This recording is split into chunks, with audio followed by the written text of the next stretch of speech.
আজকে সজনে ডাঁটা দিয়ে মাছের ঝোল তৈরি করব। সেজন্য আগে একটা মশলা বানিয়ে নিচ্ছি।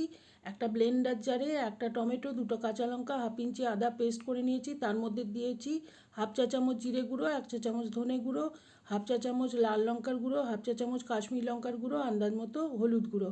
জল দিয়ে একটা পেস্ট তৈরি করে রেখে দিয়েছি। কড়াইতে সর্ষের তেল গরম করে মাছগুলো হালকা ভেজে তুলে নিয়েছি। তারপরে আলুটা ভালোভাবে ভেজে নিয়েছি, তারপরে তুলে নিয়েছি। কড়াইতে ওই তেলেই দিয়েছি হাফ চা চামচ গোটা জিরে। জিরের সুন্দর গন্ধ বের হয়ে গেলে সজনে ডাঁটাগুলো দিয়ে হালকা নাড়াচাড়া করে নিয়ে মশলাটা দিয়ে দিয়েছি। মশলাটা ভালো করে কষিয়ে নেওয়ার পরে ভাজা আলুগুলো দিয়ে আবারও ভালো করে মিশিয়ে কষিয়ে নিয়েছি। দিয়ে দিয়েছি আন্দাজ মতো লবণ, তারপরে দিয়ে দিয়েছি পরিমাণ মতো জল। 5-7 মিনিট ঢাকনা দিয়ে রান্না করে নেব। এর মধ্যে আলুটা সেদ্ধ হয়ে যাবে। ভাজা মাছগুলো দিয়ে ভালো করে মিশিয়ে নেব।